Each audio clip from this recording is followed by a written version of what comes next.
La Bretagne n'offre pas que des produits de la mer. Poissons, crustacés, mollusques.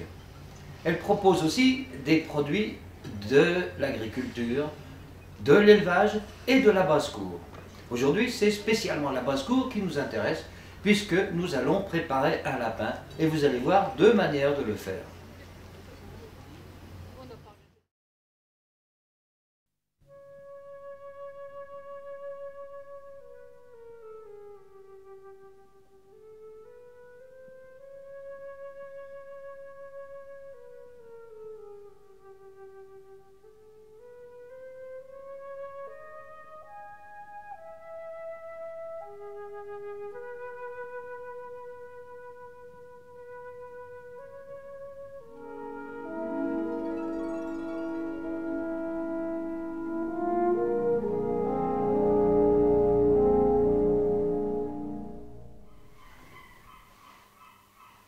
La préparation d'aujourd'hui sera un demi-lapin à la moutarde. Voici l'animal. Il pèse environ 1 kg. C'est suffisant pour une personne, ou pour deux même. Maintenant, nous allons faire la préparation. Voici le plat à four. Nous allons mettre un fond d'huile d'olive et nous allons coucher sur l'huile d'olive un oignon émincé qui servira de litière pour le lapin.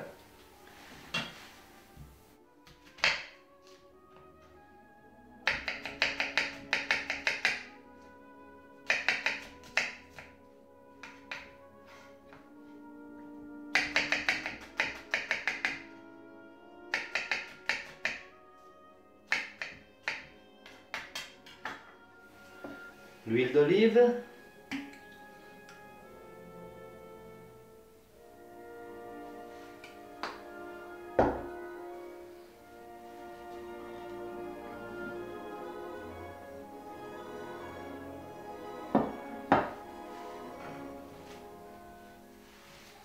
la litière d'oignon,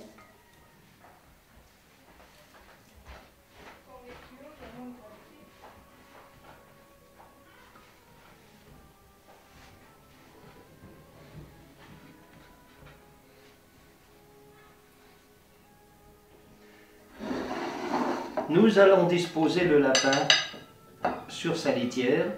Remarquez que nous avons conservé le foie qui va permettre de donner bon goût à l'ensemble. Nous allons poivrer.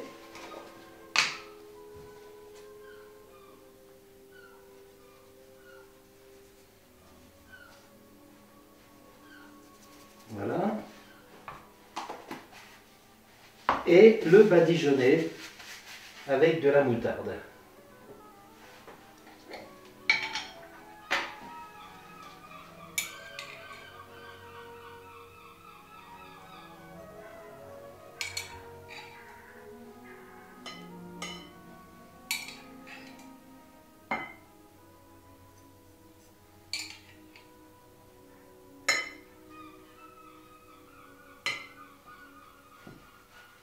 La moutarde contient du sel et donc nous n'allons pas ajouter de sel au lapin.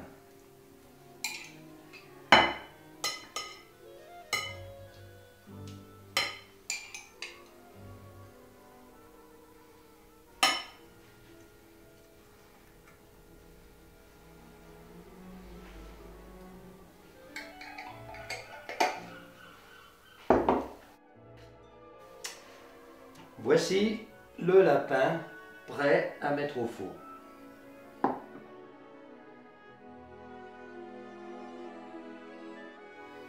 Nous avons réglé le four à 200 degrés. Le préchauffage sera terminé lorsque ce petit thermomètre s'éteindra. Le four atteint la température de consigne, nous allons enfourner le lapin. Avant d'enfourner et de mettre à chauffer, nous allons verser un peu de vin blanc.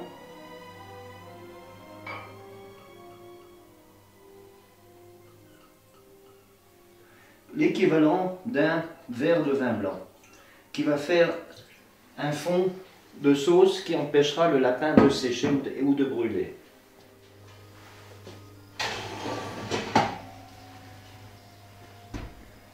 Nous allons mettre 15 minutes parce que chaque 15 minutes nous allons devoir arroser le lapin.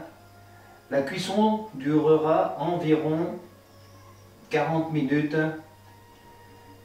et c'est à examiner, à apprécier. Voilà.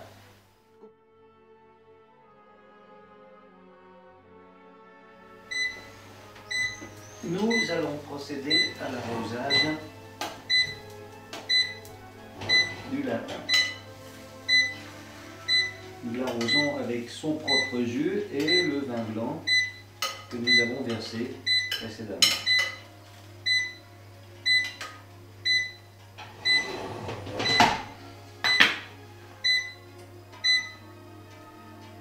Et nous repartons pour 15 minutes.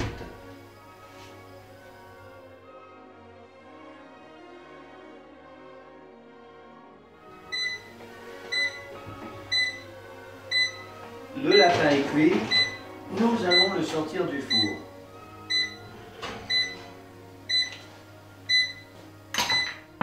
Voici notre plat prêt à manger.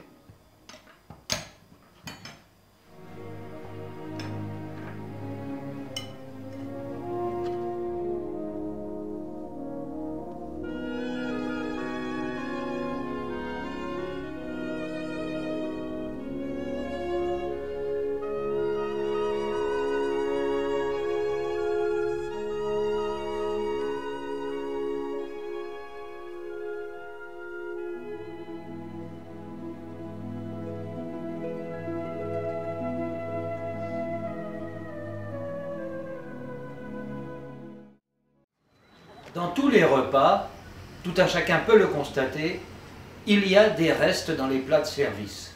Notre lapin n'échappe pas à la règle et nous allons donc utiliser les restes de lapin pour en faire une terrine. Voici la recette qui vous permettra de transformer un reste de lapin à la moutarde en terrine de lapin aux chanterelles d'automne.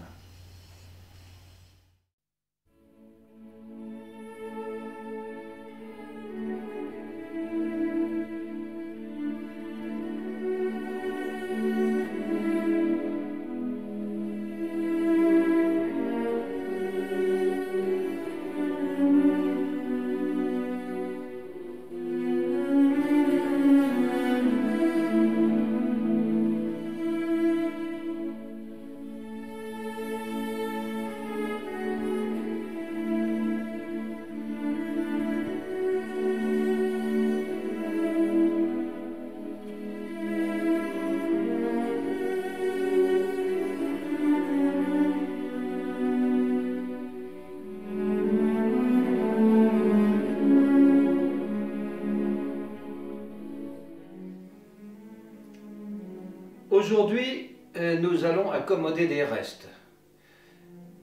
Ces restes vont terminer leur carrière sous la forme d'une terrine de lapin à la chanterelle d'automne.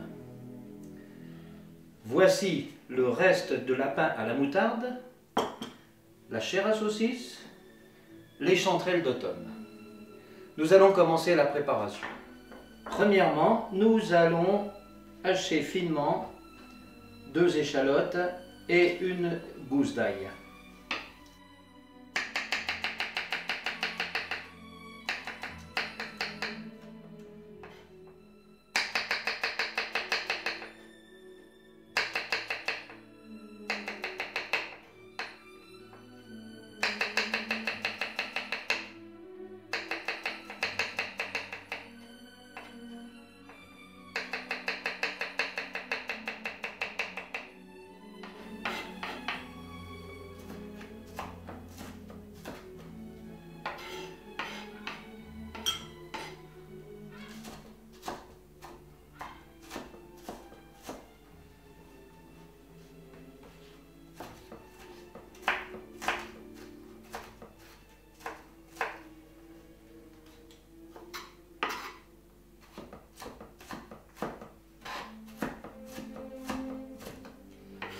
Ce hachis doit être assez fin pour ne pas faire de gros morceaux à l'intérieur de la terrine.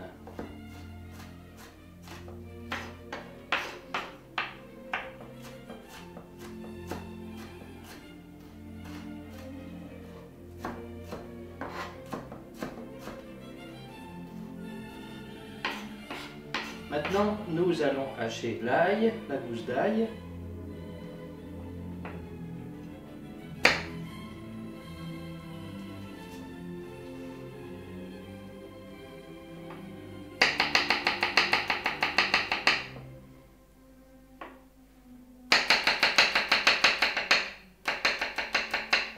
Voilà, nous allons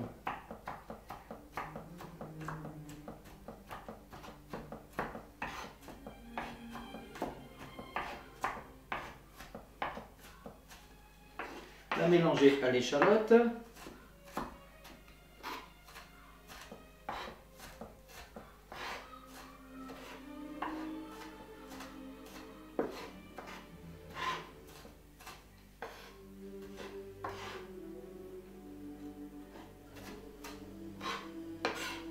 Et nous allons verser le tout sur la chair à saucisse.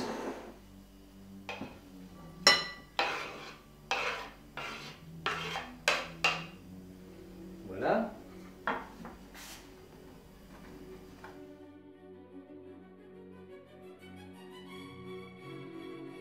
Bon, nous allons mélanger l'échalote, l'ail et la chair à saucisse.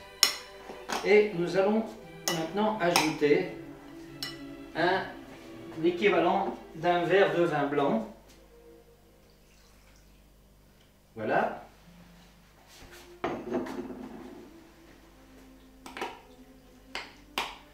Et continuer le mélange.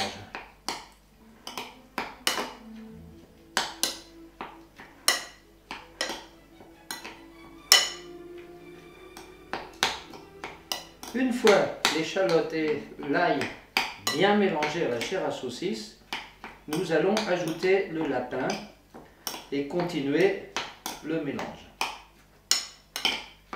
Le mélange doit être intime.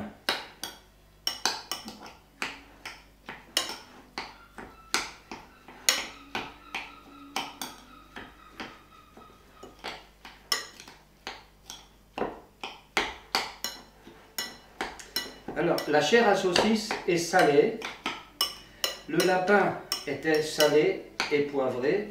Néanmoins, je vais rajouter un peu de poivre sur ce premier mélange.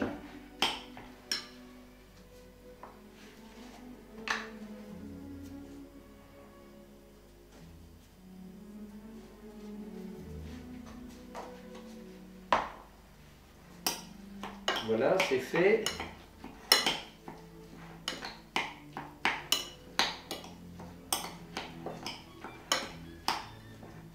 Maintenant, nous allons ajouter le lapin avec sa sauce gélifiée et nous allons continuer le mélange. Nous faisons une pâte de viande qui prendra sa consistance définitive une fois cuite et refroidie.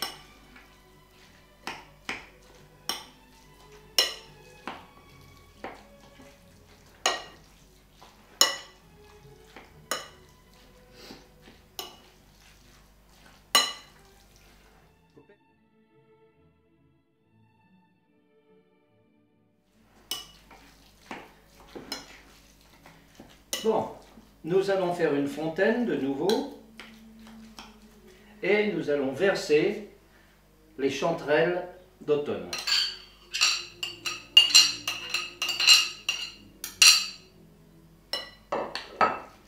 Nous mélangeons également très finement, très intimement.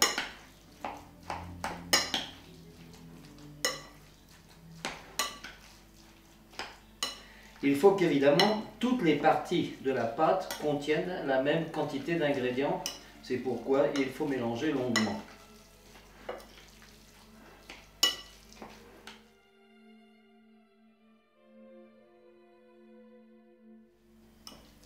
Nous allons faire de nouveau une fontaine au fond de laquelle nous allons verser un œuf.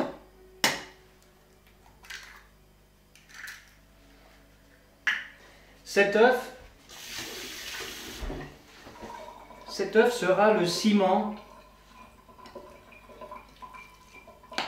de notre pâte.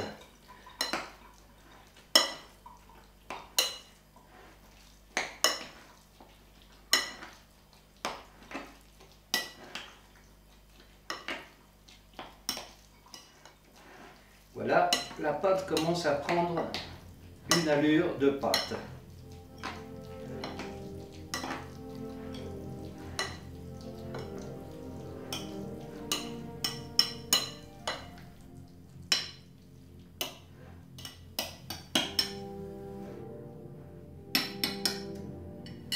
Voilà, nous allons laisser reposer la pâte quelques instants avant de la verser dans son moule pour la cuisson.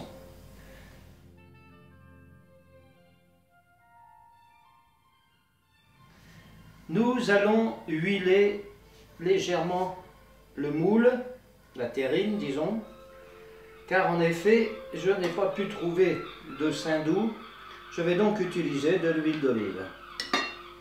Alors nous faisons courir l'huile d'olive sur toute la surface, y compris sur les bords. Vous voyez, comme ça, on fait courir l'huile. Elle doit mouiller partout. Voilà. Je couche au fond mes feuilles de laurier et mes 2 branches de romarin. Les 2 petites branches, toutes petites branches. Voilà. Et maintenant, nous allons verser la pâte.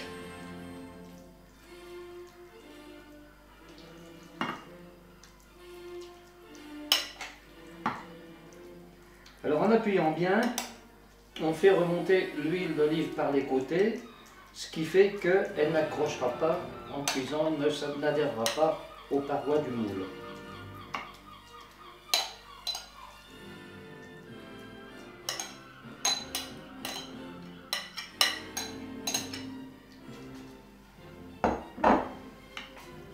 On égalise bien l'épaisseur.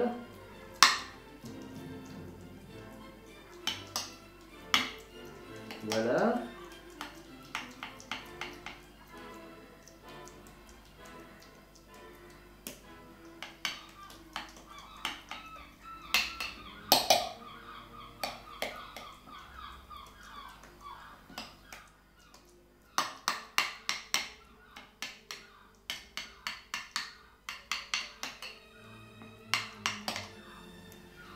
Et voilà. Voici la terrine dans son moule, prête à cuire.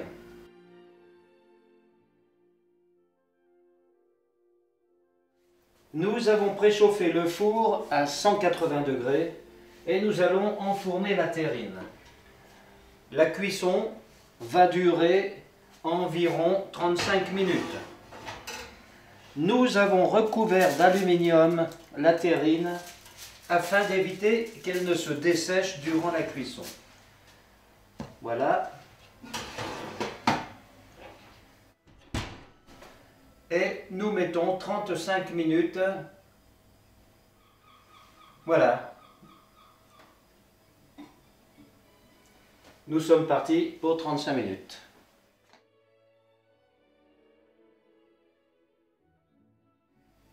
La terrine est cuite. Nous allons la sortir du four.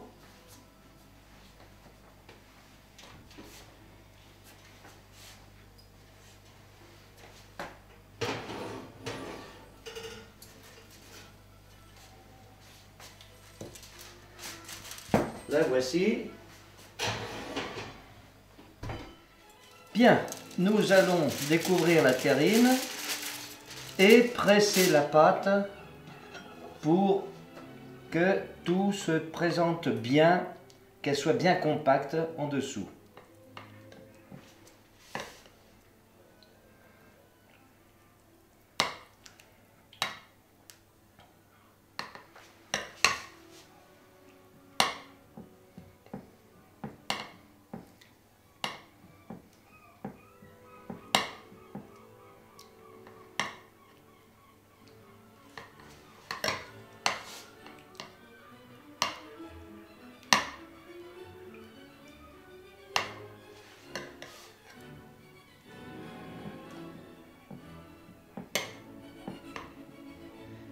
Lorsqu'elle sera suffisamment refroidie, elle ira au réfrigérateur et demain, nous ferons la suite.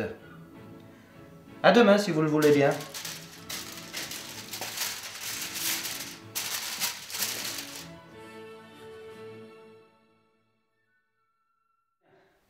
Pour ce deuxième jour de préparation, ce sera rapide.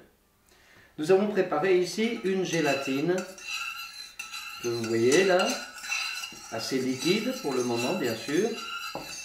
Cette gélatine est faite à partir de gélatine alimentaire sans saveur ni odeur et j'ai récupéré une partie de la sauce gélifiée qui était sur la terrine. J'ai mélangé intimement les deux. Je vais ajouter une cuillerée à soupe de lambigue. Il s'agit d'un alcool qui se fabrique en Bretagne. C'est un alcool de cidre de très très bonne qualité qui va amener une saveur particulière à la gélatine. Il y a très peu d'alcool et ça sera très très peu d'alcool par portion, bien évidemment. Voilà. Pardon, la bouteille. Voilà, voilà. Et maintenant, nous allons tout simplement verser cette gélatine sur la terrine. Nous allons faire une couche, pas trop épaisse, mais c'est la fameuse couche de décoration que l'on trouve sur toutes les terrines. Voilà. Nous allons attendre, nous allons la mettre au froid afin qu'elle se gélifie, que ce soit un gel, et ensuite ça sera prêt à consommer. Voici la terrine avec sa gélatine encore liquide. Nous allons la passer au réfrigérateur maintenant.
Comme vous le savez, on trouve toujours un tout petit peu de magie dans la cuisine, bien que ce soit une discipline pourtant très scientifique.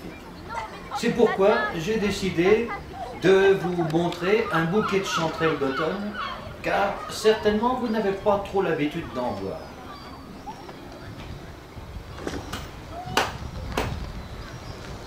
Des graines.